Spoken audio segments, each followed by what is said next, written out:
Cette semaine, on se fait plaisir en défendant un premier film intègre. D'abord parce qu'il ne bénéficiera pas d'une grosse sortie salle le 8 février, mais surtout parce qu'il fait preuve d'un vrai sens de la mise en scène. Je parle bien sûr de 13 Tsameti, thriller fascinant qui investit le cinéma de genre avec de nombreuses tentations auteuristes, mais sans jamais sombrer dans la prétention. Premier film du jeune Gela Bablouani ou Gela Bablouani, cinéaste d'origine géorgienne, 13 ressemble comme deux gouttes d'eau à un film de fin d'études, sorte de court-métrage autorisant que le réalisateur aurait délayé pour qu'il ait la durée dans le long-métrage. Et quand on y regarde de près, le film tient tout entier sur un concept de cours. Un jeune homme se fait passer pour un autre, il se retrouve embarqué dans des magouilles qui le font atterrir dans une maison perdue en pleine nature et se voit contraint par des gangsters de participer à un jeu macabre, sorte de roulette russe à grande échelle, où l'on vient parier sur les survivants. Mais si 13 n'évite pas forcément les écueils de ce type de traitement, en particulier avec une première demi-heure trop longue et un dernier quart d'heure inutile, le cœur de son récit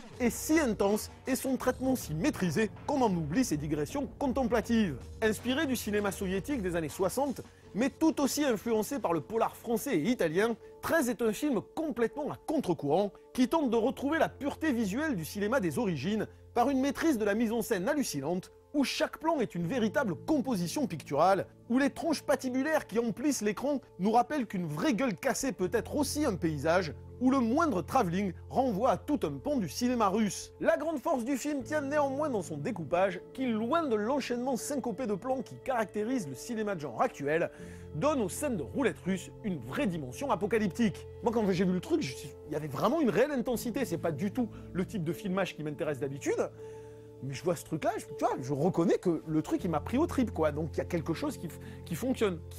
véritablement. Lorsque le jeu démarre, le réalisateur nous impose une rythmique du récit qui suscite dégoût et fascination, nous contraignant avec brio à questionner notre regard. Déjà critiqué comme un film d'auteur prétentieux par les soi-disant défenseurs du cinéma de genre en France, ce qui explique d'ailleurs pourquoi l'idée incomprise d'un cinéma d'exploitation artisanale est si mal défendue, 13 est au contraire un véritable trait d'union entre deux types de cinéphilie, certes différentes, mais pas antinomiques. Ce qu'on se tue à dire et à répéter dans cette émission, 13 est la preuve flagrante que la hiérarchisation de la culture est une connerie aussi grosse que ceux qui la défendent. Alors plutôt que de gaspiller votre argent sur des blockbusters décérébrés, rendez service à un cinéaste qui en a vraiment besoin.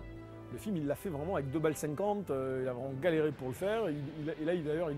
avec son père, il a déjà tourné son deuxième film, ce mec-là, je sais pas où, et pareil quoi, avec vraiment galère pour trouver de l'argent. Donc c'est le genre de petit film qu'il faut défendre parce que le mec il a un vrai